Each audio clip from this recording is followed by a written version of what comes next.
All right, welcome, Inappropriate Earl podcast listeners. Hot off the newest episode with a writer, three-time Emmy-nominated writer, Chandler Barbie. I've been talking to this man for a couple weeks now about coming on. He's someone who I started comedy with in the LA scene, which is filled with pit bulls and vipers and sexual predators. And we are actually two of the good ones. But he moved for reasons we'll get into. He's on the East Coast now, but he's really one of the funniest dudes I've ever met in 22 years of comedy. And you guys know who I've worked with. Please welcome the one, the only, the stupendous Mr. Rich Williams. Thank you so much, Earl. I'm nervous. I don't know how to behave. I've never done Zoom before. I spilled coffee on the shirt that I pressed. So I've been running around trying to get a new shirt. I panicked and started putting cover-up makeup on my white face. So I'm probably a mess right now. By the way, I was nominated for 2 Emmys. The intro you gave the last guest was way better than mine, but I lost my Emmys. But I lived with that one, so I have to give her a better intro. Also, when you describe the stand-up scene in California and LA, you're like, it's filled with filth and predators, but we're two of the good ones. Like, we're 2 good predators. Yeah, we know how to not get caught. No, I'm just kidding. Well, it's true. It's like it's a rare combo of being funny and a non-predatory comic in Los Angeles. I mean, maybe it's the same in New York, but like you stand out. And like I said, the 22 years of comedy or whatever it is I've done it for so long I don't remember how long I've done it. Yeah. That, you know, there's maybe 10 guys and girls that I respect, both as a comic and as a human. You're one of them. Well, I appreciate that. It's weird because being back in my hometown and the local comedy scene here, a few, like the social justice warriors started coming into the scene. And one that I helped, I didn't realize she was like this, but she took issue with the fact that I was dating a woman younger than myself. I'm 50 now, and I think she's 33 now. I'm like, first of all, in LA, I couldn't tell anybody's age. I can certainly tell if they were of age, but that's not even close to like using, hey, I can get you stage time or get you on TV to hook up with a girl. I couldn't. My ego is either so big or so fragile that the idea any woman would hook up with me for any reason other than she adored me and wanted to, I couldn't get hard. Well, I think there's listen, when I was 46, I dated a 19-year-old. I got a lot of shit for that. And, you know, my one rule of dating is, hey, they got to be over 18. After that, it's fair game in terms of a relationship. And my fiance is 24 years younger than me. I mean, it's another conversation if you want to get into age difference. Not really, because that's kind of the history of human beings. I don't know why. Like, I asked this girl, I said, are you okay with gay marriage? Are you okay with interracial dating? Why is an age difference that much of an issue for you? And turns out she used to call me daddy in text messages and stuff like that. I think there was some jealousy, even though she was married. But she doesn't do comedy anymore, so I usually outlast them. I know I've outlasted everyone. I would say of the LA group I started with, and I'll say 98, 85% have quit. You know, it's a tough business. I remember one time going into Pier 1 Imports and seeing somebody that I used to book on Luna Park shows, and they were working there, and it was horrifying to me. Like, I would have to move. This is what I immediately thought. If it got that bad, I'd have to move out of the area. I couldn't let somebody see me selling water or working at Taco Bell. Yeah, I mean, but in LA comedy, as you know, there's not a lot of paid work. No. So if you're not pass at the store, the Improv, or the Laugh Factory, and even if you are really, you're making $20 a set. Yeah. Now main room spots at the store, like that's a nice check because you split the door with the comics. So that's maybe a $300 set, but you're lucky if you get maybe 2 of those a month. So Yeah. you have to I have never, a job. I was lucky because I got into writing pretty soon. I got hired for a website in 2000. I had moved there in the last week of July in 99. And so I just kept falling into writing jobs. Brian Keith Etheridge helped me get my first TV job on the Best Damn Sports Show, period. And so, yeah, the only negative thing about all those writing gigs, I didn't have as much time to do stand-up. Right. So my stand-up suffered, but I was able to live in an apartment. Well, I mean, Brian Keith Etheridge, by the way, is one of those other 10 comics that I just one almost incredibly impossible to follow if you're doing stand-up. Like he's so funny. Yeah, I'm sure he can't even do most of the jokes that I really loved because they're too controversial now. But it's funny when you mention the Comedy Store. I was like an improv comic. That was my home base. right. Because I was trying to deal with my depression by doing comedy. I didn't want to dive into the pits of hell at the Comedy Store to deal with it. Yeah, I mean, I've often told this story on the pod, and I'll shorten it up. But my first exposure to the Comedy Store was going there for potluck, which was dreadful in that time frame of late 90s, early 2000s. And Brody Stevens, in peace, of course, was hosting. Now, I didn't know Brody, so now I look back at this story and it's funny to me. But back then, everyone was bombing that day. My heart's pounding because I'm like, oh my God, this is LA comedy. And this one kid in particular had bombed a little worse than everyone else. And Brody, in his way, was like, as the kid left the stage, and I can't do a good impression of him, but hey, where are you from, kid? And the kid really meekly was like, La Jolla. And Brody was like, well, that drive just got a lot longer. The poor kid ran out of the room crying, and I never saw him since, to this day. So I was like, wow, this is the Comedy Store. I'm not ready for this. So I just started doing open mics and whatever. Yeah, and Brody probably didn't mean that in a bad way. Like, he would have been the first to tell the kid, no, you got to keep doing it. You got to, it's funny because there's a couple things with Brody. When Brody killed himself, I mean, it devastated. I literally fell to my knees. And I knew Brody right when I moved there. And I had for me, a very special relationship with him.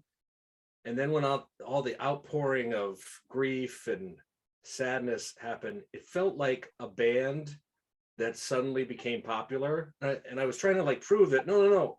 I had a different relationship with Brody. Like, I got him his first TV job doing warm-up. I tried to break him out of the UCLA psych ward. Like, Brody and I were super close, and I was protective of him. So it was weird trying to deal with that. But also, it's funny how I know you were like a Brody character to me when I first was there. So I would see you. I didn't really know you that well, if at all. And I couldn't figure you out. You were an enigma like Brody was. So you always had the hockey jerseys on, the glasses that were incredibly thick, like nothing like you have on now. They were way thicker than, I don't know if your glasses got LASIK, but and then you had the long hair. You look like one of the triplets from Slapshot. Right. And I'm like, is he doing this to fuck with people to see if they bring that up? No. Or is this him? And then now with your haircut, I was just watching your podcast with Patton Oswalt. Right. I'm like, he's gone from looking like one of the triplets to a NASA scientist in the 50s. I mean, yeah. It's funny. So you were always like a character to me.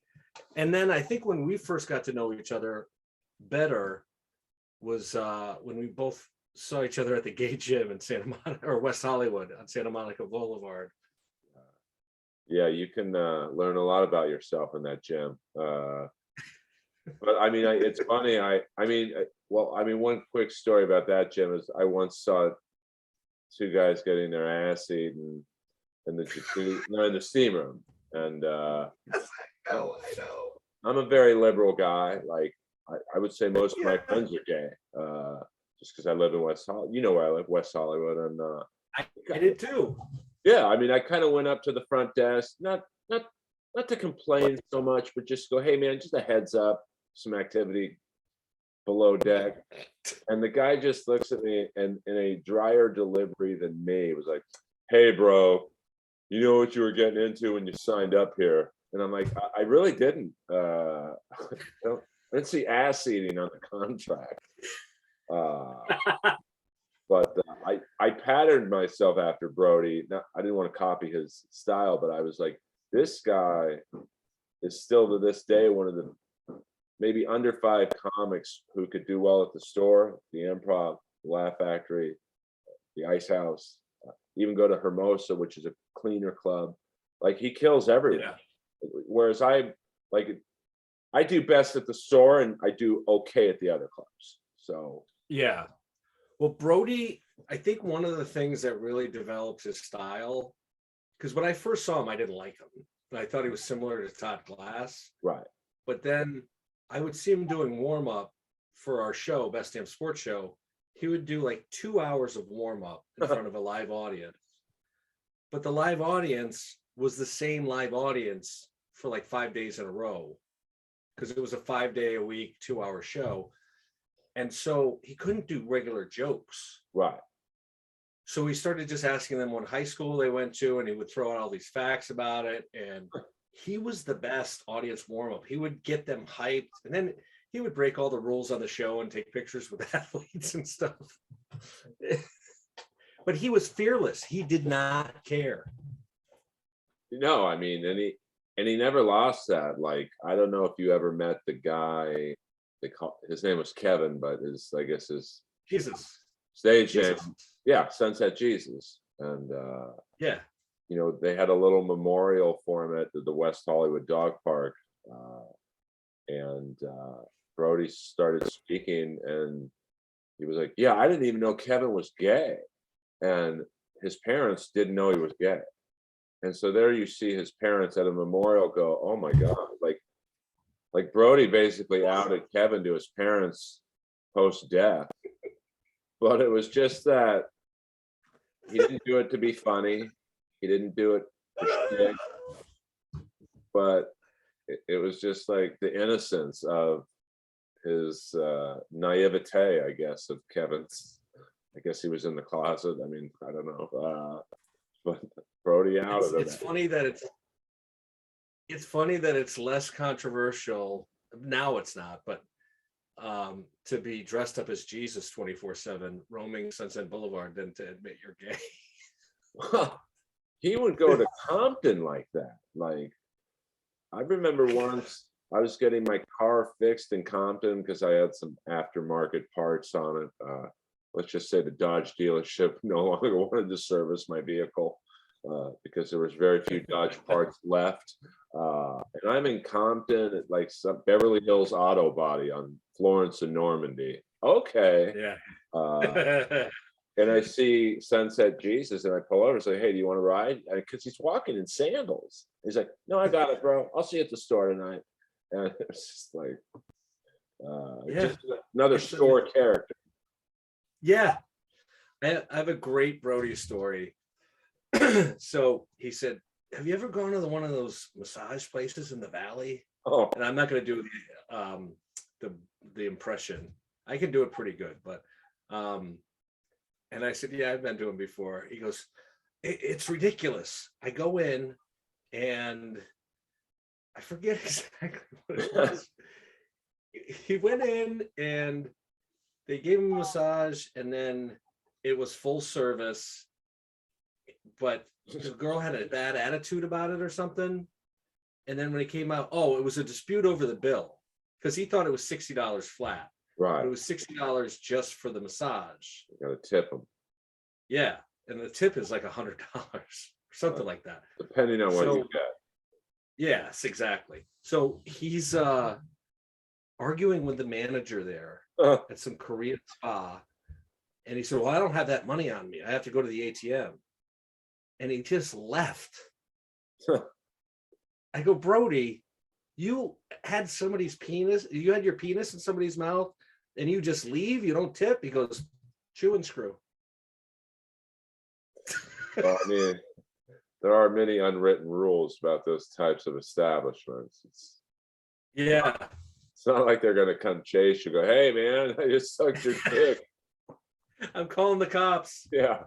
So, I mean, there's so many of those places around our neighborhood, but they're all shutting down. I don't think too many guys, Yeah. except the real desperate banditos, are going to rub and squirt places in COVID. Oh yeah. I went to one. There were some on, I think it was Santa Monica Boulevard or Melrose. There were like 3 in a row, and you have to go in the back. Right. And right next to it is like a Von Dutch shop. It was bizarre. But they, you know how when you go to a coffee place, they give you those little cards where they stamp it, and the 10th one's free. I was up to 6, and I'm like, I can't do this. Like, I can't. I mean, I don't want any record of this. And then I got a nickname there. I walked in, they go, Superman, because it takes me a long time to finish. right. I'm like, I can't be known at a brothel, basically.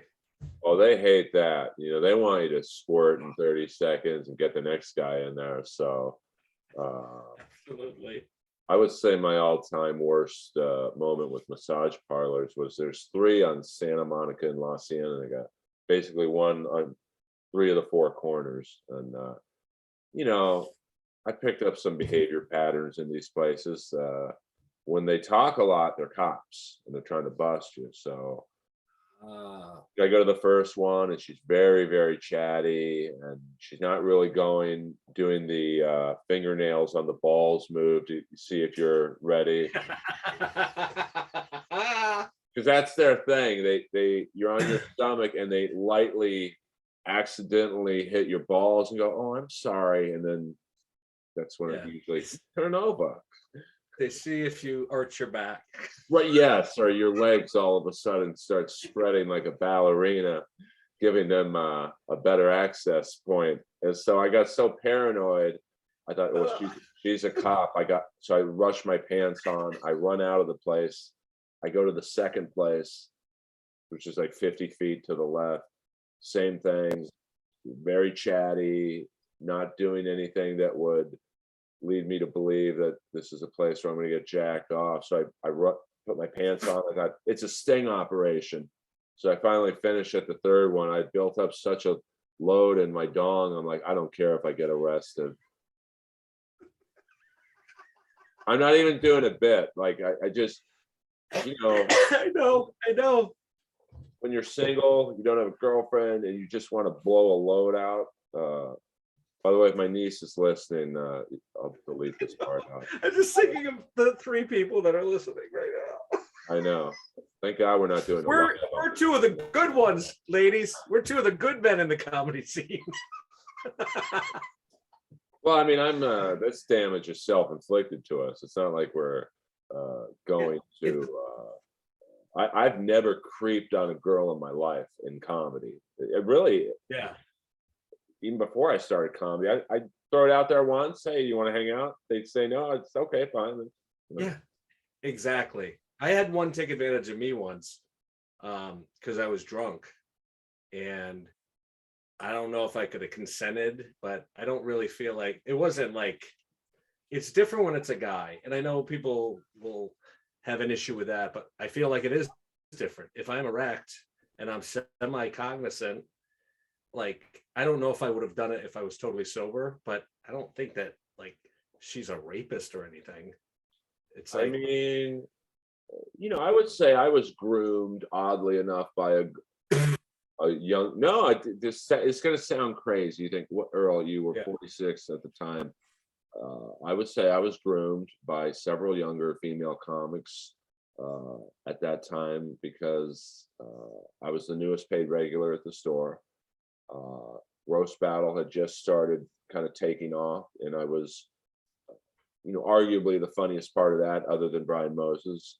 So I don't think that was lost on these younger female comics of, oh, hey, if I start hanging out with Earl, I'll get in at the store or whatever. So it can happen to guys too. Not often, but Of course. And what nobody seemed to want to cop to was that women use that. There's the reason why there's the casting couch. I'm not saying any of it's right, and men should not be, like, men are usually the aggressors, but women play into it sometimes. And I don't think that somebody, like, who's the one guy? I'm not even Aziz Ansari. I'm not even really a fan of his, but a woman can just come out and say that basically she had a bad date and his career's over. Like, what I read, she said that he ate her out and she didn't like that. Like, they went on a date. It's with the he said, she said stuff. If it's not a gangbang, there's no witnesses. So it's hard to and with all the recent ones, the Me Too and canceled comics, Dalia, Ross, Callan. It's hard because it's in most of those cases, it's he said, she said from 20 plus years ago. So it's like you have to look at, I guess, any external factors that point towards one side or the other. And Yeah. And I can't be canceled because I don't have anything going on.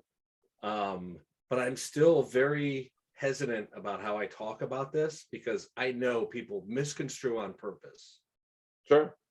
And so I also, and I don't want to overdo this too much either. God, I fucking hate even thinking like this.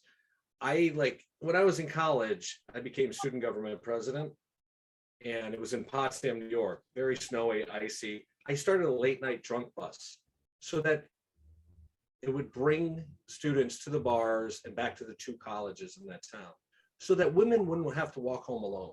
It was one of my big motivators. So they wouldn't have to put themselves at risk. I've outed people that were credibly accused, but the woman didn't have the same amount of believability or didn't want to come forward. Right. I was going to beat the shit out of somebody at the Comedy Store who he didn't like forcibly have sex with any girl, but he was a fucking asshole to them and tried to bully them into fucking that guy Tommy that was the manager. Wow. And so, yeah, your favorite guy. So it's weird that I have to preface all of that to just say, hey, there's two sides to every story. Women should be listened to. Accusers, I think, is a better. If you're accusing somebody, you should be taken seriously. But it doesn't mean the person is guilty either. Chris Hardwick is a good example. Oh yeah, Turns out he didn't do anything. it's and in this day and age, one tweet gets retweeted by the right account, and it takes on a life of its own within an hour. Absolutely. So I'm I always used to think in terms of like Me Too type stuff. What accuser would lie? I mean, who would lie about being raped, mentally assaulted, which you can be beaten down mentally and not sexually assaulted, or groomed, which is a little bit of both. And till I had an ex-girlfriend, the breakup was bad. I mean, I guess no breakup is good. But we tried. See you later. Hey, great job. But she started telling people I threw her down a flight of stairs, which I don't even have a side of a story. It's just no. Yeah. So I do think in the big cases from a year or two ago, that the accused should be heard too, and then you make your own judgments. Who's telling the truth? Right. And also, things from 20 years ago should have been dealt with within at least a 5-year time period. But I get, I mean, yeah, oh, absolutely. But I also, I get why if you're a female comic or, there's, I got Me Too'd or attempted Me Too'd by a gay casting director. And in my case, this guy was huge at Fox. Like he was X-Files, Millennium, et cetera, et cetera. I was like, this is just how the business is. And ironically, when was it Rose McGowan came out about Harvey Weinstein, I kind of rethought the situation, rethought, what am I, Shaq? And that was like 2003 maybe, and I'm like, wow, that was kind of fucked up. What happened to me? Yeah, but again, I think it is different for men versus women because, like, there's always the case where you can go beat that dude's ass, even though it could ruin your career and all that stuff. Like, women are more vulnerable, but this shit happens to men. Like, I had a gay boss who used to talk. He said one time in front of the cast, like, or the crew, "Oh, what are you thinking about over there? Sucking my big fat cock?" I was like, how did he guess right? Yeah. No, but I was like, it made me uncomfortable, but I was like, no, dude, that's not even on my radar. But then that was it. But there's different levels of things as well. And it seemed like during the height of Me Too, all that shit got thrown out. And then what really bothers me about it is that the people that actually were doing the stuff, if they were Democrats, they had cover. Right. So the women that started or managed Time's Up, that offshoot, they were helping Andrew Cuomo.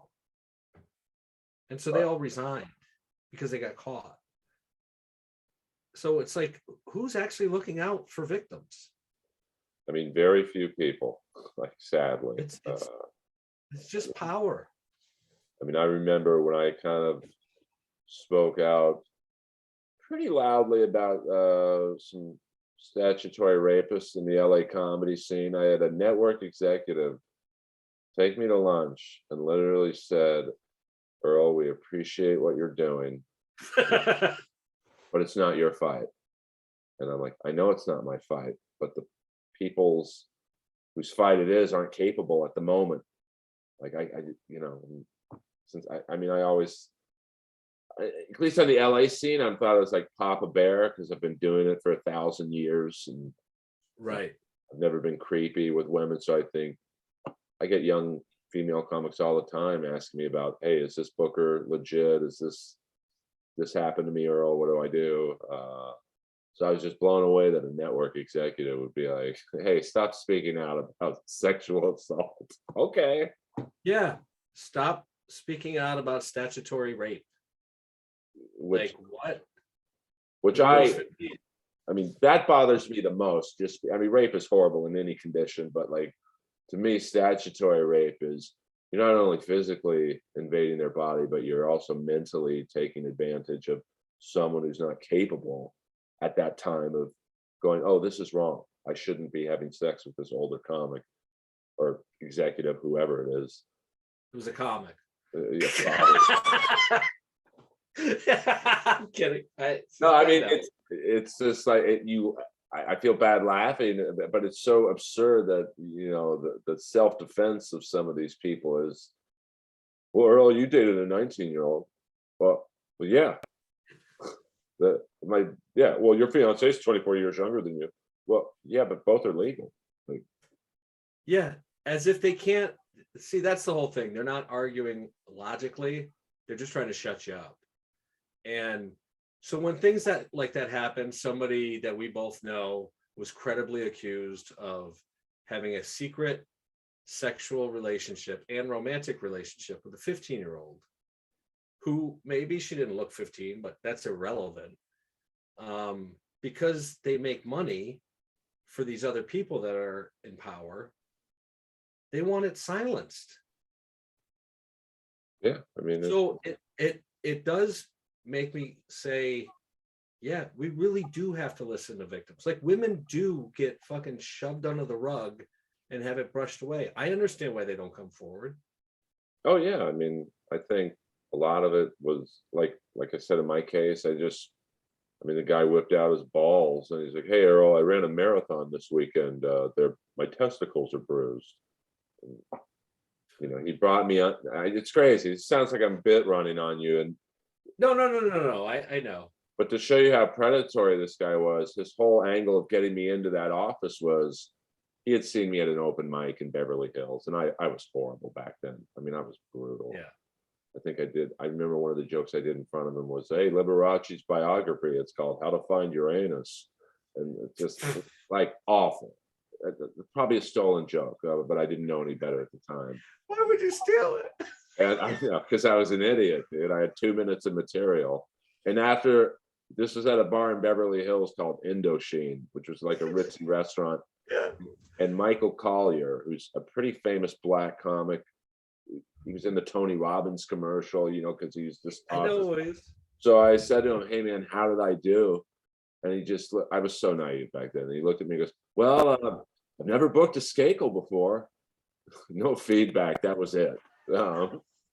No, I think that was one of the first gigs I did when I went out to LA. I did stand up at the Porno Awards, and then I spent 5 days out in LA. And Judy Marmel booked me for a place that was in Beverly Hills, and I think it was Indochine. And it was like a bar restaurant that was long, Yes. on the right door. Yeah. That's it. And I met Femke Jensen that night. Oh, And I wow. was like, oh my God, I met a Bond girl. And I think I have a shot with her. Like, Hollywood was such a crazy concept to me back then. Well, but this guy's angle was, "Hey, you're really funny. Do you want to meet Brittany Murphy?" Because I think I did a Clueless joke or something. And so I go down to his office, and after he whips out his balls, I was like, "Hey, man, where's Brittany Murphy?" And sure enough, she was next door I think it was the first table read for King of the Hill. So I walked in, and there's Mike Judge and all these famous voiceover actors. And I remember them looking at me and this guy, and now I look back and go, "Oh, they probably thought I was his boyfriend." Like, because he was in like his pajamas. He was real eccentric. And I met Brittany Murphy. Were his balls bruised? Were they bruised? They were after I got done with them, but no. But see, that's the other thing. A lot of people outside of comedy, and even people that are newer to comedy that got into it for social justice reasons, there's no bar of entry. You could just say you're a comic and go to an open mic or run a show. They don't understand how comics talk with each other. Like, obviously, everything we're talking about is horrible. Oh yeah. But we're making light of it because that's what we do. Like, that's why I enjoy talking with comics. I make fun of my parents dying. Yeah, me too. When I was 8. You know what I mean? It's like we're bringing levity as a way to cope with things. It's gallows humor. I mean, how could you laugh at this? I'm like, because what else am I going to do? Yeah, I mean, I lost my parents 2 months apart. Obviously, nothing funny about that, but Well, if it was in a mall, yeah. Well, no, it was at this guy's house from Fox. But I do tell jokes about it to this day. Just the when people die, you go to the funeral home to buy the casket and all that stuff. And the way they were trying to sell the caskets to us was like a car. Like, because like, "Oh, it's got lots of headroom. Your mom will be comfortable, and it's got velour." It's like, what? Like, she's gonna shrink by the month. I don't think she cares about the fucking headroom. Put some Miracle-Gro in there. But then 2 months later, when my dad died, he's doing the same spiel. Like, it was just on autopilot. Yeah. So yeah, this is how comics talk. I mean, but I think it's, and while people watching this later, they're laughing about this stuff. We're laughing at the absurdity, like you said. Yeah, I got the whole pressure sales pitch. I had 3 dogs die this year. Oh, 2 man. from cancer within a month and a half of each other. My sweetheart that I brought 2 of them from LA, and then I adopted one here for my cousin brother, as I call And then I took his other dog, which is a crazy Chihuahua. He accidentally got hit by a car. He snuck out when I was out in the yard with these other dogs. Anyways, so the first one, they want to sell you the ashes back. Huh. And like, I did it for my first dog because I was really emotional. And then I realized, like, when I got it home, it's in this tin and there's a paw print and a candle and all this stuff. It was very nice. And I'm like, I don't want to have just tons of urns around for my dead dogs reminding me. Like, I don't go to the cemetery to visit my family, and my entire immediate family died when I was pretty young. So I'm bringing the dog in. They're like, okay, we're going to put him down. What kind of package would you like? I said, I don't want one of those. They said, you don't want his ash. Like, they were trying to guilt me into it. And I said, no, my dog's a Buddhist. And they didn't know how to react. They go, all right. So you just want it mixed in with all the other dogs? I go, yeah, that's what he asked for. That was his dying wish. With dogs, I mean, we just lost a German Shepherd. I know. I saw that. But it was the sweetest. I've never had a dog die like this. Usually, I have to take them in because I realize it's time. I was watching the World Series. Chandler was upstairs sleeping, and the dog got off the couch, kissed my hand, and went to her favorite spot at the bottom of the stairs because there's an area big enough for a shepherd to. And maybe 5 minutes later, I went up to walk her, and she was just, she was gone. She didn't yelp. She didn't crash down to the ground. It sounds so gay to say this. I think she said goodbye to me and then checked out. But luckily, we got her through this place called the LaBelle Foundation, which pays for everything. What they gave us, her ashes, it looks like the headstone for Ronnie Dio. Like, it's this massive box, a framed picture of her nose print, like an Olympic medal type medal with her paw print on it. I mean, shout out to the LaBelle Foundation because they did not skimp on Annie's final presentation. They got you an NFT. Yeah, I mean, she's got a crypto coin named after her. You can talk to Barry Katz; he'll sell it to you for $10 million. But unlike you, I have stop. Yeah, I don't know. That's my favorite episode of this podcast, other than the Tommy episode. And I did 2 episodes with Tommy. Second one was like Rocky 2, good but not. But to have Barry Katz on my couch for 2 hours was because I haven't heard that. I listened to the Tommy one, but not the Barry Katz one.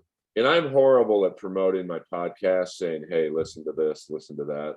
I'm just uncomfortable, which is why it's probably 10,000 on the charts. I always say the first Tommy episode, any comic should listen to that. And it certainly wasn't for what I said. It was 2 hours of him rambling like the ultimate warrior. But the Barry Katz one was interesting because I was still really pissed off about how I was treated on Roast Battle. And he was like, let's talk about it. And he gave me, I guess, the Comedy Central Jeff Ross side of it. And I gave him my side of it. And it's a fascinating, conversation of two completely. It's like having a Democrat and a Republican talk about politics. It was fascinating. But I also had like 3 big name comics say, don't release the episode. He ripped me off. He ripped my friend off. And I'm like, I have to. It's too good. Yeah. Didn't he work with you for a bit? Barry. So I came in second in one of those Aspen Comedy Festival tryouts where they had them in different cities. I was in Kansas City. 100 comics were there. Pro comics would drive in. So I'm like, I'm going to move to LA. So when I was there for 5 days before, I did Indochine, and I got a guest set at the Improv. Somebody from Buena Vista Development saw me and wanted to have a meeting with me and everything. So I started calling. I was back on the road. I started calling all these managers from that America Comedy book catalog. Right. That, I don't know if you remember that, but I do. Barry was the first. Barry was one of the few, and definitely the first to call me back. And so I always had a weird relationship with him. He got me hired as the audience warm up for Last Comic Standing. So I did that for I think 6 or 7 seasons. I got fired a couple times. Both times I had no idea why, but they brought me back because nobody else wanted to do it or couldn't do it well. I don't remember what the problem was. But one time was they had the roast where Ralphie May walked off. Yeah. And I had written a joke or some jokes for Ant and Gary Gulman because I was really good at writing roast jokes. Right. And they said that it violated some policy that I wasn't even aware of. Like I said, look, I'm not going to lose a gig over $50 jokes. Right. But so he got me that, and he never would manage me though. I had a meeting with him, and then we pitched a show together that Oscar De La Hoya stole on his own. It was me, Jim Lampley, a couple of my buddies, and George Foreman was involved. And then De La Hoya just took it, and Barry's like, you can't sue. You'll be known as the sue guy. Like, you're always suing people. But the thing that was funny with me, with Barry, was that I remember I bought a used convertible Mercedes, but it looks sharp, like beautiful rims. And I was pulling up to some warm-up gig that I was doing that he was involved in. And I made it a point for him to see me opening the trunk of the car. So he would know it was my car. He saw it and he goes, hey, you look like you're doing pretty good. We should meet up sometime. You're really funny. Like all of a sudden, my status elevated because of a car that only cost $17,000, but it looked really nice. Right. And so I love him for that as well. So that's the weird thing. Like he's another character that had a part in my life, but I never was repped by Barry. I mean, he is like he's like Jerry Maguire meets Kurt Russell in used cars. Like, Yeah. you know, just you're like, is this guy really this way, or is this an act, or like this? He's like right out of Central Casting for like sleazy age. Yeah. And he looks like Dirk Nowitzki, which yeah. made me laugh. And then like I never had someone do this. He calls me about 2 hours before the podcast. He was coming over to my house, and he talked the whole 2 hours. And I'm like, Barry, I don't like to talk to someone before the podcast. I want it to be like you and I right now. We're just flowing and going in different directions. Yeah. And he's like, Earl, I'm interviewing you right now. And I'm like, but Barry, by the time you get over here, I don't know what I'm going to say to you. Like, we'll be burnt out. And but you know, we basically talked for 4 straight hours, and he could have talked for another 4. But you know, he's an iconic figure in the management circles of, you know, Chappelle, Dane Cook, in their prime, or I guess you could say Chappelle's in his prime now, but like certainly Dane Cook, you know, Last Comic Stand. Yeah, he was always, the way he spoke was so weird or so unusual that it was very unsettling to me. I felt like I was in front of a principal. Yeah. Why do you want to do that? What? Tell me what your vision is. But it was like such a, I don't know how to do it justice, but it was like, oh my God, this motherfucker's making me think about shit that I want to get an opportunity. That's what I want. Like, I want to make money. Need to bring a cart into it. Well, he was very like, you know, like probably my favorite part of the interview was like, he kept saying, well, Earl, you were so good, you made Comedy Central and Jeff use you. And I'm like, but I helped create the show. Like, why am I being forced to force myself upon a show that like I kind of helped not create, but helped create what it became. Right. And I'm so like, you got cut out of that? No, I was, this sounds silly because, you know, roast battle, I'm not acting like I'm Don Johnson, season 3 of Miami Vice, where I walked away. But, you know, it made a lot of people money, that show, for a smaller show. I was just fucked with the whole time by giving by being given the toughest battles, and like everyone else got warm-up battles, I go right into like, a Comedy Central staff writer who clearly they wanted to win. I was like, why am I getting this guy? Like, huh? And then I get Jimmy Carr and Tom Ballard, who's this amazing Australian comic who had beaten Jimmy in the warm-up season. So I'm like, where's my warm-up battle? Like, I helped start this fucking show. And I'm like, Barry, just bottom line this for me. Say you're my manager, what would have happened? And then you could see something click in his head of his business sense. He's like, well, you would have gotten on all 3 seasons, Earl. You would have gotten battles that made you look good. You would have gotten on every panel show on Comedy Central, like At Midnight, and Chris Hardwick's show, or that it was Chris Hardwick's show, Drunk History, any show that had a panel on it on Comedy Central, you would have been on it. And so it's like, well, that's why I'm so angry, Barry. So it was, selfishly, it was fascinating for me to hear that. Absolutely. Was he involved in roast battle? No, he was not. I just, I was still and I'm still bothered by it, as you could probably tell. But like 3 years. I don't blame you, dude.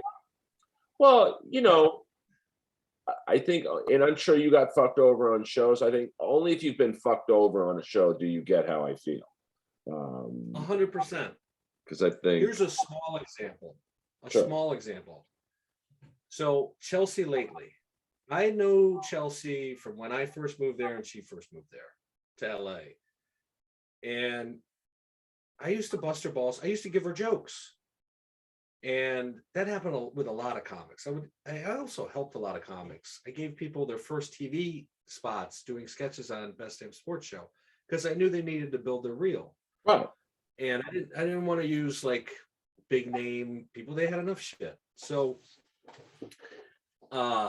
Chelsea wanted me to write for the show prior to Chelsea lately.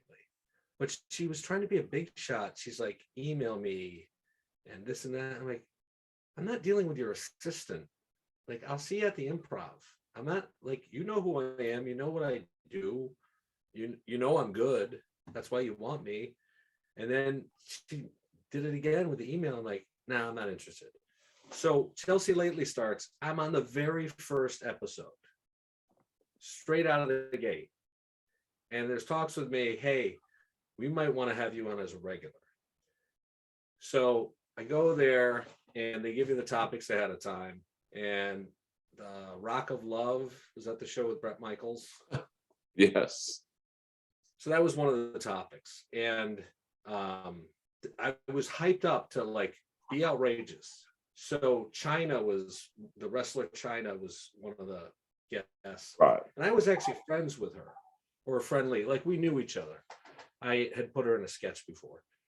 And so I go on, and before we get to the Bret Michaels thing, I'm like, hey, I just want to thank you, China, because her porn tape had just come out.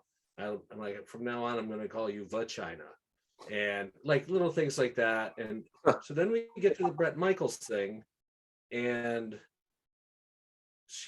Chelsea throws it to me. And I say, before we even talk about the show, who does he think he's kidding with that bandana over a wig? Like he's got a full head of long hair. Like, dude, it's okay to be bald. Yeah. But you're not kidding anybody. So we finish that segment. Then they go, okay, that was great, everybody. There's a live audience. Brody was doing an audience warm-up. They go, we're going to retape it. It's the first time we've ever done this. So we want to get another take and make sure it's good. Work all the kinks out. Chelsea introduces that topic by saying, who does Bret Michaels think he's fooling with that bandana over a wig? And I look at her, then I look at the audience, and they're laughing. Then I look at the people in charge. I'm like, I just fucking said this 3 minutes ago. And I didn't say that. I was just in awe. I'm like, she lifted a bit to use as the intro. And now I'm left with nothing. So after I did that, I said, fuck this show. I'm boycotting you. And how many comics went on there and were regulars and kissed her ass and became stars and did the road and all that stuff? I'm like, no, fuck that. So they booked me to be on one other time, like 2 years later or a year later, I was running a comedy website, Funny or Die's sister site. with all the blue collar comics. And so I'm like, all right, I'll do it to promote this website. The day before they said, we can't promote a website. I'm like, are you what? They're like, yeah, in case it has like nudity. I'm like, it doesn't. It's the blue collar guys. And so I canceled last minute. And I fucking hate Chelsea Handler because of what she did to Brody. I'll never forgive her. When he died, she didn't even tweet. When he had her on his show, Enjoy It, she treated him like a piece of shit, and he wasn't a piece of shit. So fuck her. Like, she's the one person I don't mind saying out loud. I don't like bad mouthing comics, but fuck her. Yeah, I mean, I didn't like Enjoy It just because I thought it was taking advantage of Brody. Hey, let's watch this guy have a mental breakdown, and Yeah. it's like same thing. Like I didn't like the Osbournes on MTV. It was like Ozzy at that point, and this is 20 years ago. Like he's clearly either Parkinson's type symptoms or Yeah. Something was affect- going on. incredible alcohol abuse, and you guys are making fun of him. Like, Yeah. but I understand why that type of programming is popular. Like it makes people feel better about themselves. Well, yeah, it's like we kind of banned freak shows in our country, and now they're all on TLC and all these other networks. And I watched some of them. Like, Yeah. I mean, full disclosure, I jack off to my 600-pound life. I mean, How can you not? well, when you're 600 pounds, your bra size is measured in liters. But Hello. uh, Enjoy it. How dare you? I mean, Brody was supposed to do my podcast the day he, ended his life, and I'm sure I met his sister when I was opening for Dr. Ken, so I apologized to her. But the day he passed, before it was out there, I called him and like, at least you could do if you're not showing up is call me, you fucking dick. Yeah. And like an hour later, someone said, "Hey, Brody," because I talked to him the night before. I mean, it literally was probably 12 hours before he, took his own life. And I've got a good radar for when someone's in a dark mood or whatever. There were no signs Yeah. outwardly that night of, oh, this guy's about do something bad. So Yeah. I loved Brody. I was protective of Brody. yes. And even though he was like big and had a big persona and all that stuff, I still saw him as like a little sparrow. But again, comics deal with death and horrible shit in a different way. Like I posted on his timeline when I heard that he killed himself. I said, if you didn't do this in the 818, your whole life was a lie. I mean, I always say 818 till I die. Enjoy it. I mean, it's just how we do it. Like I remember I was at a show where there was a shooting and someone passed away from the shooting, and the Improv tweeted out a really beautiful tweet, literally a half hour after the incident, saying, "Hey, to all LA comics who were there that night, we're here for you. If you need anything, let us know." And 2 seconds later, me and Benji Aflalo were at Norm's because that's where everyone went after, and we both tweeted, "Hey, how about some spots?" And I mean, the guy's body wasn't even cold yet, and me and Benji are asking for stage time. Right. But that's how we do it. Yeah. It's funny because it's not to be taken seriously. Well, yeah. But you would do the spots though. Oh, 100%. I mean, if you don't think, I don't know what show Brody was doing audience warm up for at the time, but if you don't think 12 comics on Friday, Brody killed himself, I think on a Thursday. On that Friday, we're calling whatever show he was on. Hey, we love Brody, but you guys looking for anyone? Oh yeah. I'm sure Gary Cannon was one of them. There was a great old showbiz joke that some famous actor died, or I think killed himself, and his agent that was his agent, and he was like a big money maker. And he called his friend. He goes, "Did you hear what happened to me today?" I mean, it's so ridiculous. I'm a fan of the show What's Happening because I'm old enough to remember it, and it was like a black All in the Family, I guess you'd say. Oh, I know what's happening.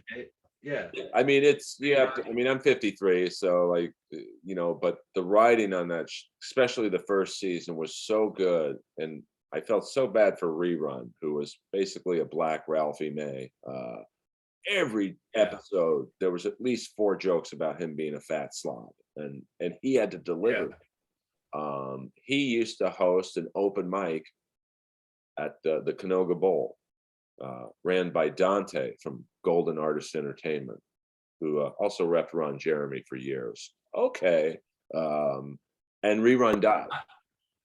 But I think of Yeah. a heart attack or something. And I had literally 4 comics message me asking me, "Hey, do you know Dante's number? Rerun died, and that's a hot room." Like they wanted to take over Rerun's hosting spot at an open mic. Like he hadn't been dead for 15 minutes. Oh my God. So Comics are the they're best and the animals. worst. Like I know. for as well liked as I am, like not my comedy per se, but like me as a person, if I died after this podcast, oh, we love Earl. Hey, does he have any voiceover work that needs filling in? Yeah. Well, dude, when I left LA, it's amazing how quickly people forgot about me. Oh yeah. And again, I gave people, I was in this one, I'm not going to say his name because I want to keep it between us. Sure. I was in this guy's fucking wedding. And he would always, you'll know who I'm talking about because he would always, his outgoing message was always funny. He's like, "Don't leave any messages for me unless it's business related only." And like really in a funny way. So he had too many friends on Facebook when I moved back 10 years ago, but I would call him once in a while and he'd call me, but I would never leave a message because I knew like he was serious about it. So we kind of lost touch because of that. But then I was listening to his podcast. He's blown up. He's done very well for himself. And I'm totally happy for that. But he was talking about how he added somebody on Facebook. I'm like, oh, maybe they changed the restrictions. So I sent him a friend request. He accepted it. And I was going by Dick Williams at the time because I was arguing with people on Facebook. Right. And I wanted to see if they made fun of the name Dick, I could tell, okay, don't deal with them because they're not at the same level. And they're not going to understand what I'm trying to say. Right. So I sent him a message about something. Oh, I listened to one of his podcasts, and his mom died the same age, or he was the same age when his mom died that I was when my mom died. That's one of the things we bonded over. And I'm like, "Hey, man, I just want to let you know that fucking hit home again." And he acted like he didn't know who I was.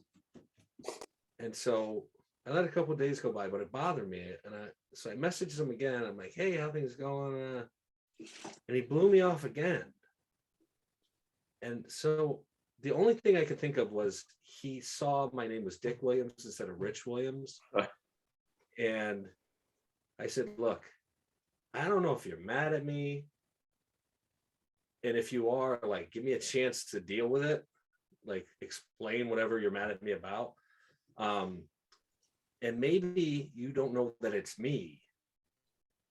In which case, I'm willing to take that chance. It's going to be horribly embarrassing if you do know that it's me. But like, you connected me with my cocaine dealer back then. I lent you money that you never paid me back. I was in your wedding. I put you on TV for the very first time. Like, what happened between us that you're acting like you don't know me anymore? I don't remember any riff. And if you do know it's me, I feel like an idiot, but our friendship is worth it to me to try to make sure." You know what I got back in the message? One of those big blue Facebook thumbs up. I'm like, oh my God.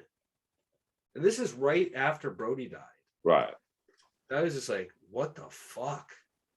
And then somebody said later on that maybe the comics people were writing, but he doesn't seem like that type. So I don't know what the fuck happened, but there's a lot of people that they don't even remember that I was just a person out there, let alone somebody that helped them and did all, I don't want people to like me because I helped them out. I want them to like me because we were friends. Right. Well, I think there's very few genuine people in this business. So once at least through their eyes, your ability to help them ceases, even if it's just temporary, that you're invisible to them. Yeah. It's like Out of sight, out of mind.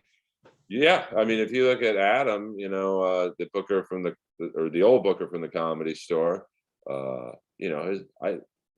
are very good friends. His phone blow up 50 messages a day minimum, and then he leaves to do Rogan's Club in Austin, which hasn't opened yet. And I said, "Hey, your messages died down." Oh yeah, no one calls me anymore. But now that the rumors that the club is close to opening now, I said, "How's your phone now?" "Oh, it's getting about 20 messages a day now." So, you know, How are people that short-sighted that they wouldn't know to still keep in touch with a booker at least for a year to see if he's still in the business? well, it's like Emily is the new booker at the store, and she's kind of quiet. So, I think she used to just exclusively book La Jolla, and so a Yeah. lot of comics were kind of dismissive to her before she became the main booker because, oh, you just book La Jolla. I don't want to do La Jolla, and oh, I didn't even know you were Emily. But now she's front and center. Oh, hey, Emily, your hair looks great. Like you wouldn't even spit on me 6 months ago. Like, so, I but know.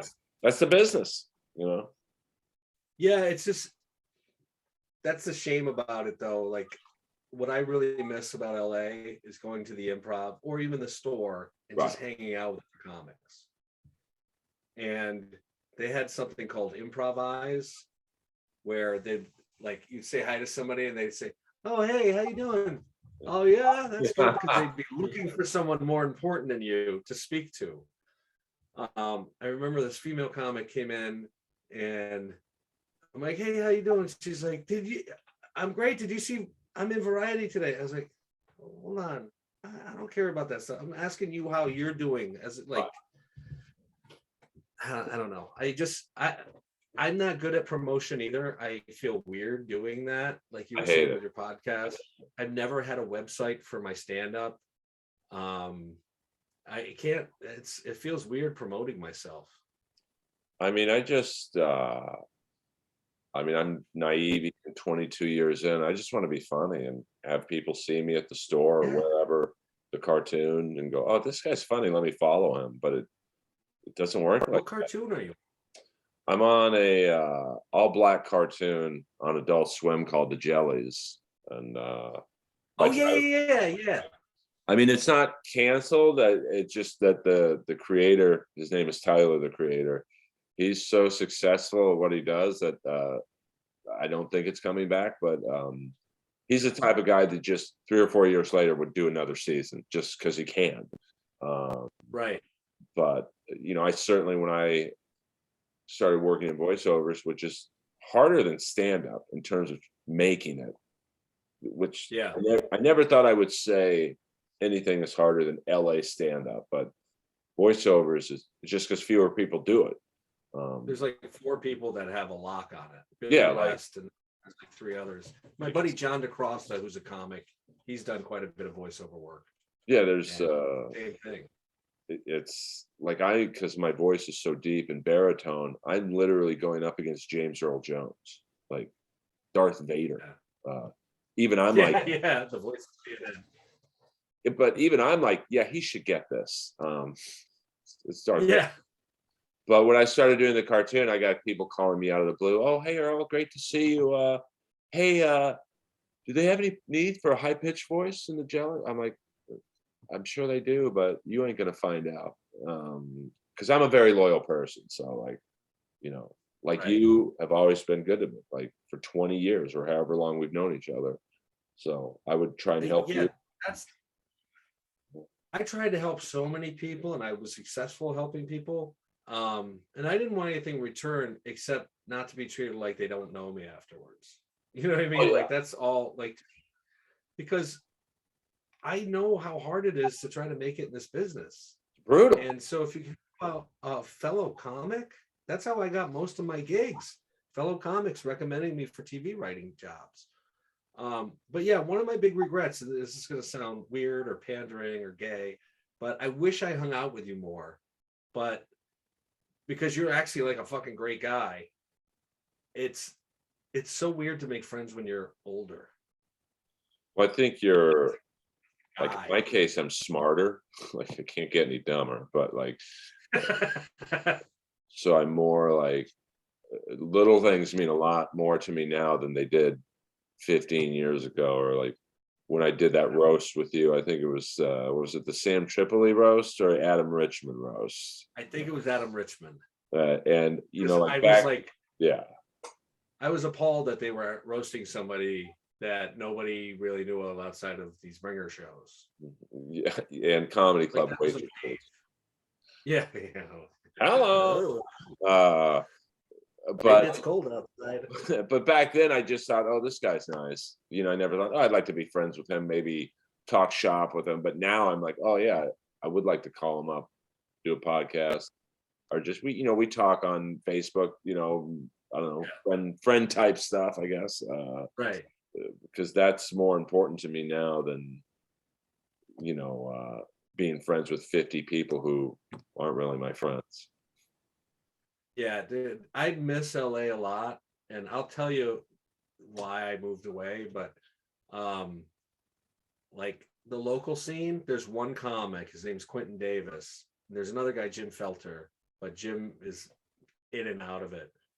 They're my only two close friends around here Wow. because Quentin, we go back and forth on Facebook Messenger all day, just making fun of each other. We have this thing like, you fuck bitches that blank. Right. And so, like, one of them is, you fuck bitches that have dead batteries in their smoke alarms. Like, it's just a funny Right. thing. Like an improv game. Yeah. And he gets it. He's one of the few people that I could say anything to. There's so much censorship in comedy now. I just did a gig in there was one black guy there, and he looked like Carl Weathers, so I told him he looked like Carl Weathers. And I do a joke about how you can't tell a black person they look like other famous black people, and so I use that to work into it. And then I did another bit.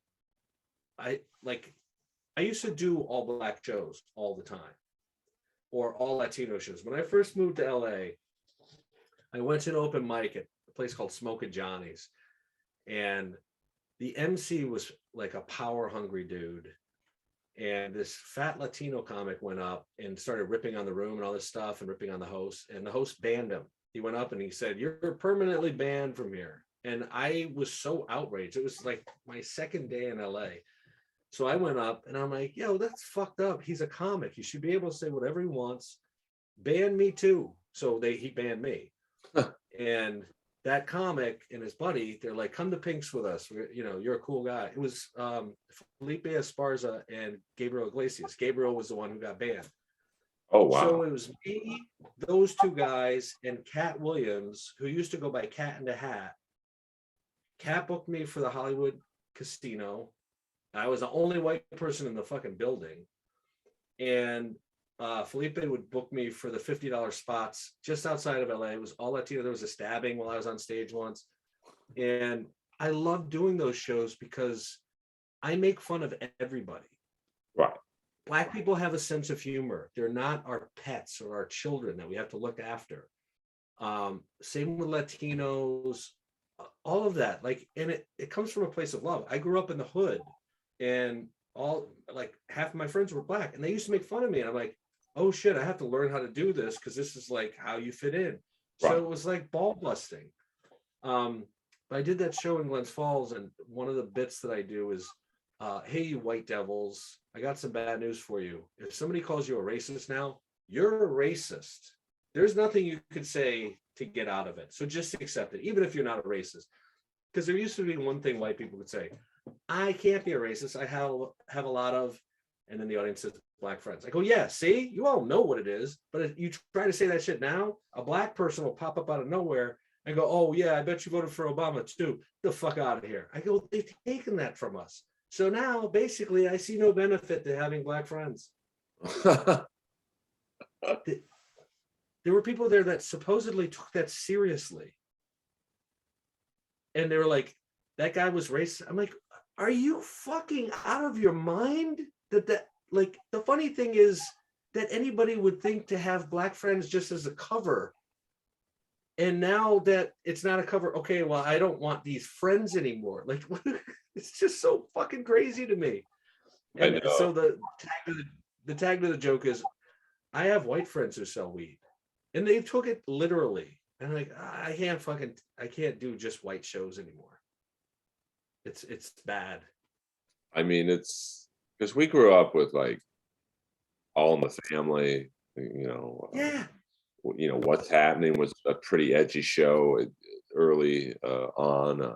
I mean, my favorite TV show of all time is The White Shadow, which I don't think you could do that show today with the topics that they covered, and nowadays you get like, I don't know, The Neighborhood with Cedric the Entertainer, which is considered edgy. Like, I don't know about that. It's the thing that's crazy about it is it's such a small minority of people that complain about this stuff.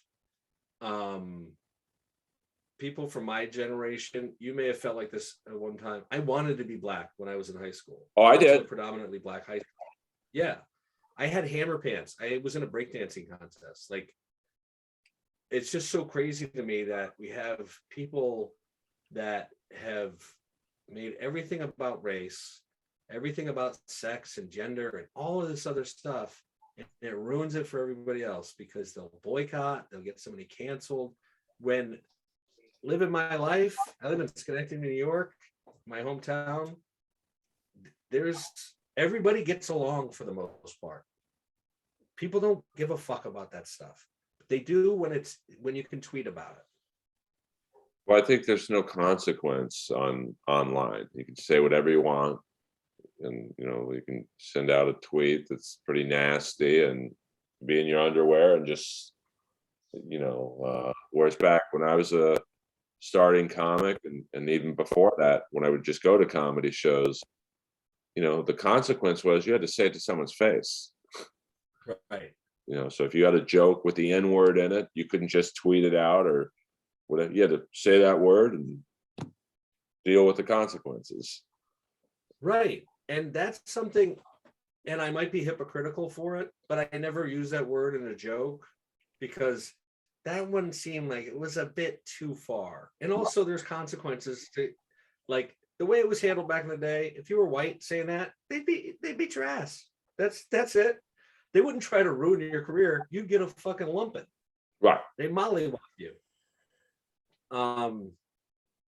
But yeah, it's caused so much division and you can't talk about certain things. And I'm pushing back on it. I don't have any like reach, but I'm starting a YouTube channel because I realized there's people making, like, Tim Dillon's making $190,000 a month through Patreon. Oh yeah, on Patreon. I never even heard of him before. Yeah, I mean, I hadn't either. I've had to follow him a few times at the store. He's a nice guy. Yeah. But he seems super nice. Yeah, I mean, but it kind of goes back to, like, I don't have an agent or a manager, so everything I've gotten has been just through luck at the Comedy Store. And but he's another example of you don't almost need a manager or an agent. I'm sure now he has several, but initially, so it's a weird dynamic of, like, when I had Barry Katz on saying, hey, what would you have done for me? And I think every comic, male or female, needs an advocate. I don't know. Yeah. Because like with Roast Battle, if I would have had an advocate, I wouldn't be talking about the show anymore because I'd be, hey, I had a good run. Right. I think, especially for people that, like you and I, we don't advocate for ourselves, except to be like, all right, fuck off, I'm out of here. Yeah, I mean, but now if I don't advocate for myself, no one is, because I mean, it's not a business that tends to want to help older white dudes. Like, we're in the worst Oh. category you can be in. When the George Floyd shit happened, and all the BLM protests and riots and everything, I put on Facebook, if you're a white male straight comic, find another line of work if you're not famous already. It's a wrap. I mean, pretty much. But someone like a Tim Dillon has inspired both you and me of going, okay, well, maybe I'm not dead yet. He's gay, so he gets a little pass. Well, I mean, I'm willing to learn. With that casting director. Well, how are your balls? Are they still sore? I mean, that's he's dead. Well, yeah. Well, I gave him a second chance too, as a quick follow. So I thought, this is how naive I was back in the early 2000s. I thought, okay, I'm going to give him one more shot. Now he knows I'm not going to do whatever he wanted. So I call him up. Hey, let's have lunch. He's like, well, how about dinner? I'm like, I'd rather it be lunch. He's like, come to my house. I'm like, as long as it's in the daytime.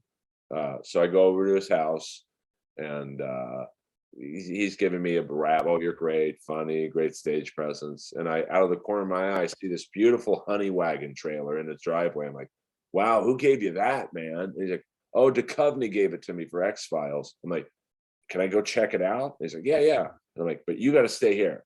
So I go in there. And it's so stupid looking back, going, when you hear a victim tell their story, you're like, come on, man, how dumb are you? But I get it. So I go in this honey wagon. It's beautiful, man. It's like a king size bed, marble shower. I mean, it's nicer than most comics' homes. And I'm looking under the bed for whatever reason, and all of a sudden I hear the door open, and I turn around, and he's grabbing his weenie, and I'm like, hey man, where's Brittany Murphy? And they're in the honey wagon next door with Mike Judge. So I never saw him again after that, but that's, that was my. Well, here's one of the things that, and you telling that second story, like, people would be like, why would he go back? And this is one of the main reasons that I never wanted to make money off of comics. I never wanted to use what little power I had to fuck female comics. To manipulate somebody using their dreams is one of the worst things I think you can do. Oh yeah. And because it's such a strong draw for them. Like, this is something they dreamt about since they were a little kid. And now I'm going to put my dick in them. Like, that's fucking horrible. Or I'm going to charge them $800 for a comedy class. Like, it's just, and some people probably have pure intentions with the money making things that they do with comics, but it's just not for me. Oh, I see it to this day. The grooming and the manipulation of dangling a little golden carrot in front of a younger, not open micer, but just younger comic. Oh, come open for me on the road. That's code. Yeah. I'm going to fuck you on the road as well. Or I'll give you some shit low level writing gig. You're going to speak into my microphone. Yeah, and the other thing is, like, I want to be fully honest, I also got into stand-up so I can get pussy. I mean, make no mistake about it. Like, I realize that if I'm funny and if I'm on a stage with lights and I have a microphone, that's going to set me apart from other guys in a bar.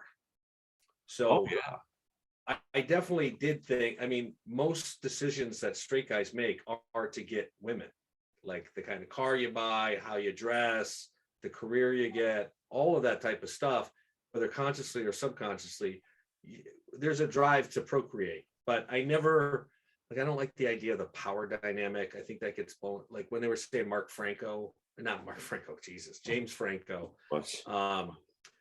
because he was a famous actor, the power dynamic was off with one of his girlfriends. And so he's an abuser. Now, he may be an abuser for other shit that he's been accused of. But I'm like, so is he limited to female actresses that make the same amount of money as him? Like, That doesn't make any sense. That's sometimes there's spoils that go along with being famous. That's why people want to be famous.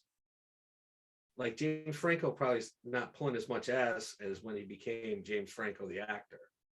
Yeah, I mean, I think it's an aphrodisiac when the girl Yeah. or guy, if they're gay and they're attracted to you. I mean, you're a good-looking guy. Right. You know, you're right. It definitely gives you a leg up on your competition. Right. But But the same with being an athlete. oh yeah, Like in the NBA, they have to tell the rookies, like, use a condom, tie it up, flush it, and watch it go all the way down. Because, like, I heard from NBA stars, they're like, yeah, no, they would fish the condoms out of the toilet and try to inseminate themselves. And well, they would inseminate themselves and try to get pregnant for child support. It's like that shit happens too. oh absolutely. I don't know. But you know, I think now, well, I mean, 18, 19-year-old millionaires, like they're not going to think, but you know, like I'm certainly not putting myself on a NBA player's level, but I don't put myself in situations where I could get in trouble like that. You know, Me either. of course I'm not single, but like even when I was, I would almost verify and re-verify. Okay, what's your deal? Who are you? Why are you up here? You know, how many comics have you porked other than me? And like, you know, Yeah. so Dude, I would always try to find that out because if they fucked a hack, I couldn't fuck them. yeah.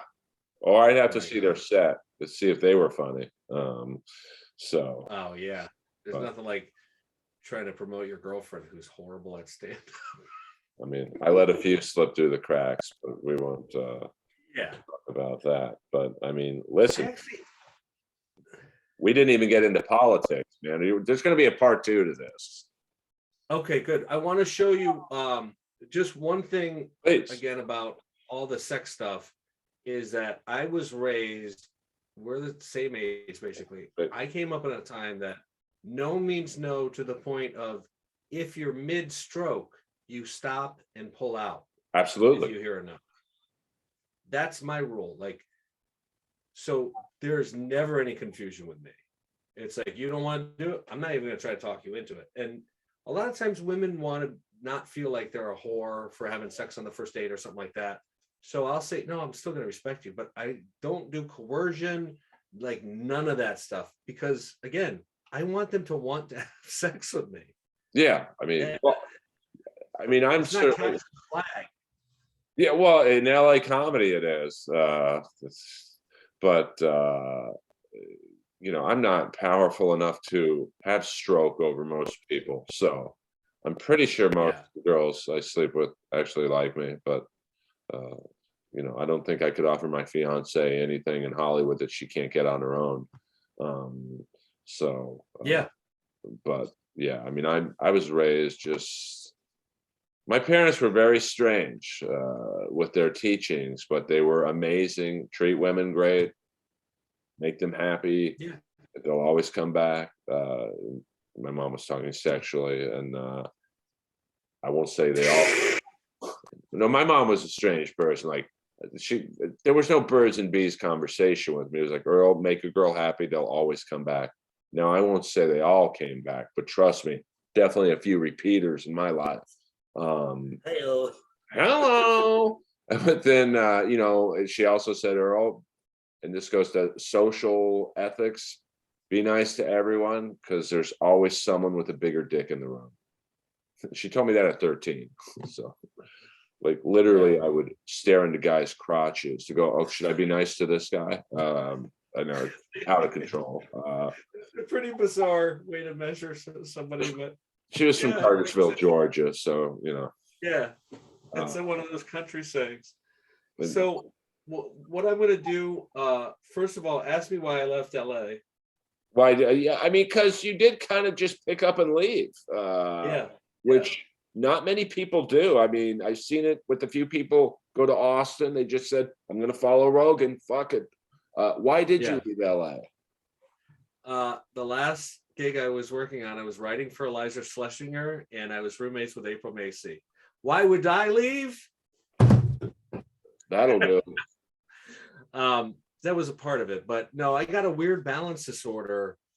I got the flu and it knocked out all the balance in my left ear. Right. So for a few years, I was writing on TV shows, but taking naps underneath my cubicle when I'd get too dizzy. So my extended family's here in Schenectady, where I grew up. I'm like, I'll move there. I'll buy a big fucking house, which I did for $97,000. It's built in 1986, or no, 1896. Right. Dutch colonial. This is the basement. I love it. Oh, it's great. And but it's boring out here. But yeah, I'm disabled because of this neurological condition called disembarkment syndrome. It's like when people go on a cruise ship, they come off, they feel like they're still on the boat. So it was that. It was horrible for like, I saw 30 doctors, and until I finally got in this research study, they didn't know what was wrong with me. And it's a permanent disability. Yeah, there's no cure for it. I take Klonopin, which helps it. Right. Now I'm in this weird state of like, I know I have one more in me. Right. I mean, I've done crazy stuff in my life, things that nobody ever thought would be possible. But now when I'm like starting to, okay, I want to do this not a podcast, but a YouTube channel. Right. Like the whole thing has changed. Like people could just cancel you. And I just want to be funny. I want to make people laugh at stuff that we all know is funny, but people don't want to say out loud. So I figured out a way around it, and I'll show you. Give me 2 seconds. Please. Because I always used to joke that if I was but part of it was true. If I was a black comic, I'd be famous by now. Because you could say a lot more shit and get away with it. And that's like my cultural reference from how I grew up. So I can't be a black comic. But the idea is this guy has to get woke so that he can continue to go to family functions. Right. He's been canceled by his family. Oh my God. Dude, don't get me kidding. He's gonna watch YouTube videos to re-educate himself. So what I was saying when I was watching the YouTube, all right, Earl, the Skakel boy. My family thought I was racist because I like black people too much. Oh my God, dude. I love them. Yeah. Well, that's a very quick. This is how far I've fallen, Earl. Listen, I've done worse. I used to wear hockey jerseys and yellow pants on stage.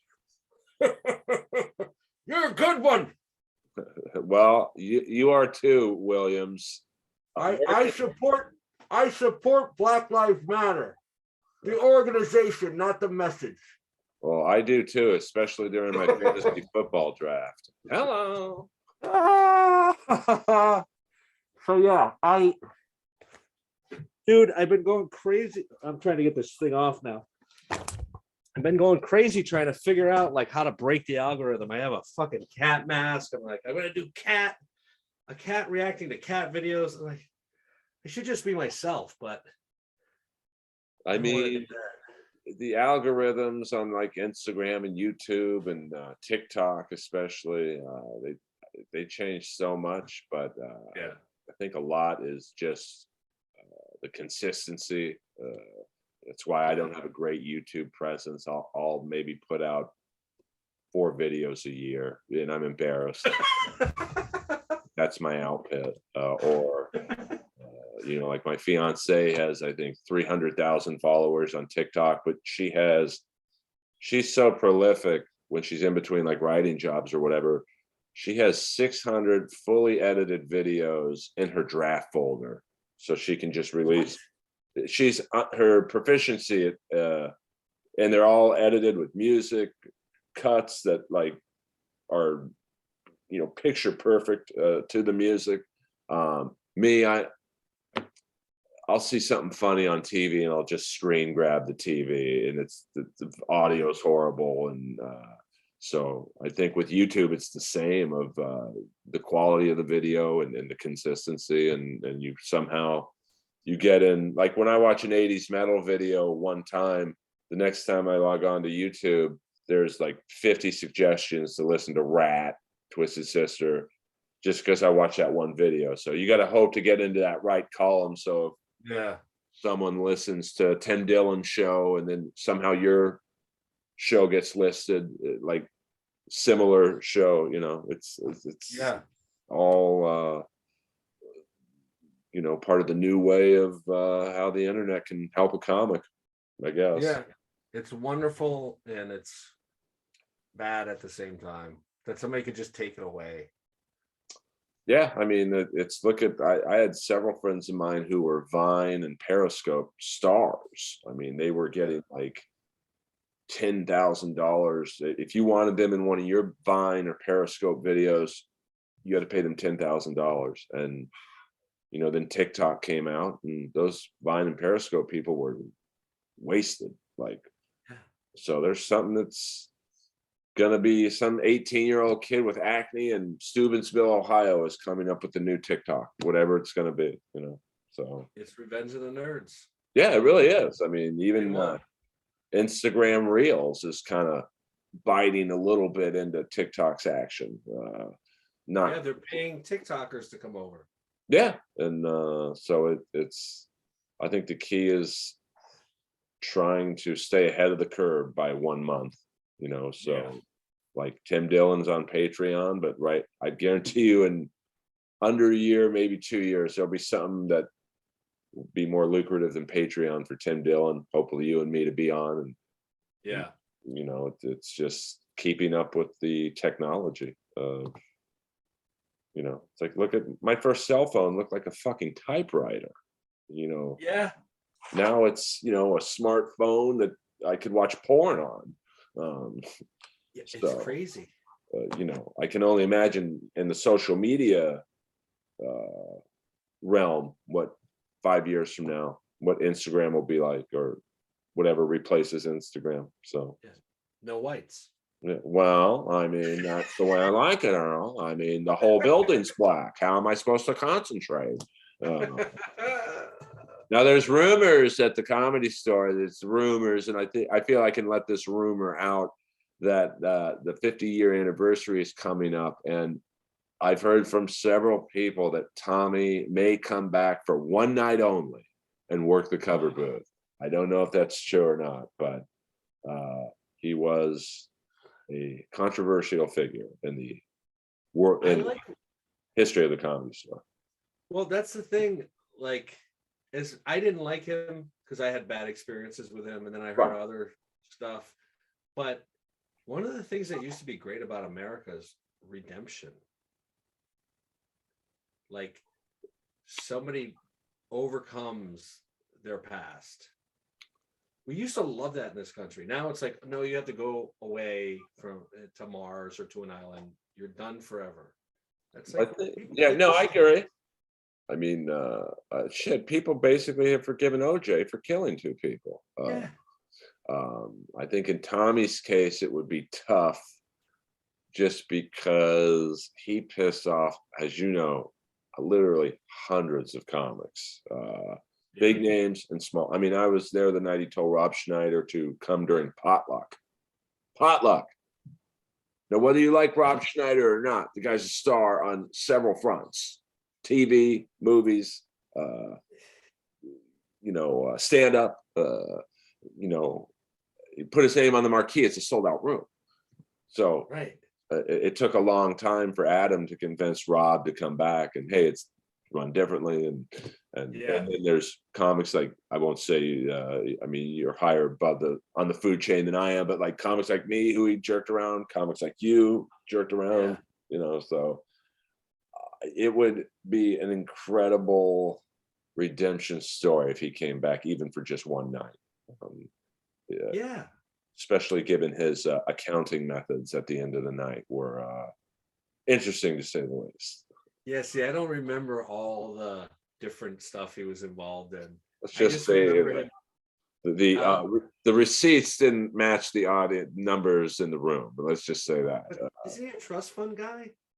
Well, that's the funny thing is Yeah. but yet he drove like the shittiest car that he had to start for like 10 minutes to get it functional. And his outfit was a wife beater and the same black pants that I think Lemmy from Motorhead gave him. So Yeah, he was stuck in a time warp. He looked like he should be roller skating in that booth. you'd think we would have gotten along given the time warp that he was in. Yeah. Like he Yeah. put David Lee Roth in like Tampa. So like you know, he's anyone who has any history at the Comedy Store has a Tommy story. Yeah.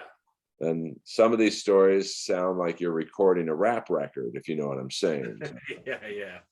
But Rich, where can people find you on social media? Rich Williams on Facebook. That's all. Like I have an Instagram that I use because I resell clothes and other stuff on eBay. Right. So I do to like keep my mind active. But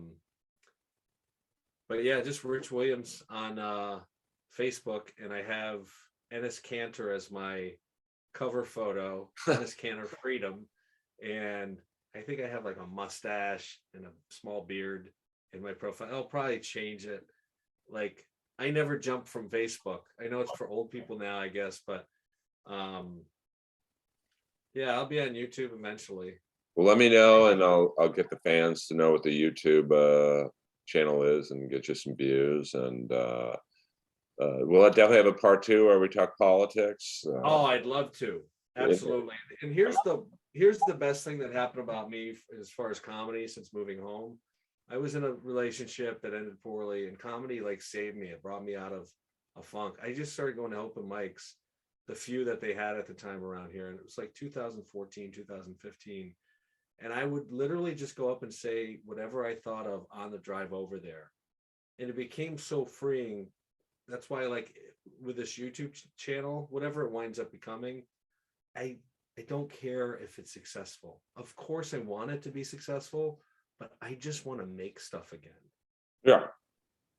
And if people don't like it, they don't have to watch it. Well, I yeah, don't want people to take it from me. I do think that not everyone's going to think you're funny. So, like, Well, they're wrong. Well, yeah. Well, you know, like the That's people. what Brody used to say. If you don't get it, you're wrong. I mean, Brody was like, I mean, from like that first experience at the Comedy Store, you know, where I thought, well, this guy's a dick, to growing up to love him, really, like a brother. You know, he was like, it's hard to describe him to people who don't know him. Like, you're gonna think, okay, how good was this guy really, guys? But he was just he was like the Kiss of comics, man. It's like there's no one like him. Like there's just no way to describe him to you know. And I hope people don't get their first viewing of him by watching Enjoy It on HBO Max, just because it'll be a sad intro. Yeah. You know. But he was as close to that quote in To Kill a Mockingbird. You don't want to kill a mockingbird because all they do is want to sing and bring joy to people. Yeah. I mean, like, he really was a great person. Yeah. I mean, there's very few people in I don't know about New York comedy or other areas, but like maybe Brian Holtzman, who is very Brody-like, who has a special coming out. Bill Burr produced it. So it's, you know, we talk about older white male comics not having much of a shot in the future, but you know, Right. Holtzman's breaking that stereotype, Good. hopefully for you and me. But yeah, and I don't have any like delusions of I'm satisfied with my life right now. Well, not 100%, but again, I've done so many amazing things in my life. I'm not like retired. I'm still funny.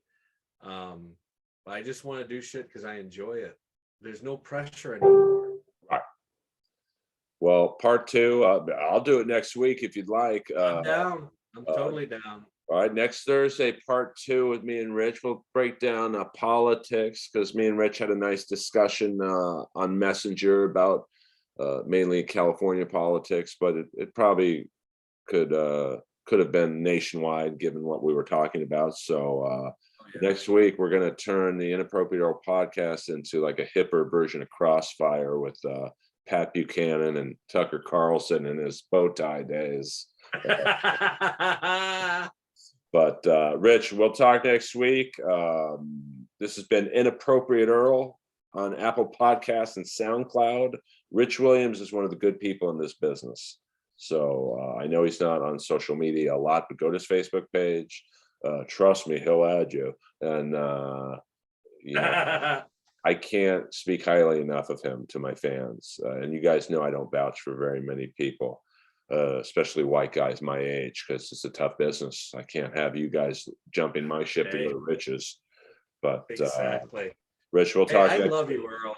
Dude, I love you. I really appreciate this. And I mean, it's 22 years of comedy. I and being older now, like we talked about, you really learn to appreciate the good people in the industry. Because although my intro was a little over the top, with the pit bulls and vipers and sexual predators that we all know, like, I did mean it. Like, when you meet a good person, you want to keep in touch with them, and your dog's barking. So was that your dog or the neighbor's dog next door? I have 3 upstairs. I rescued a 13-and-a-half-year-old, a 9-year-old, and I got a little Chihuahua as well.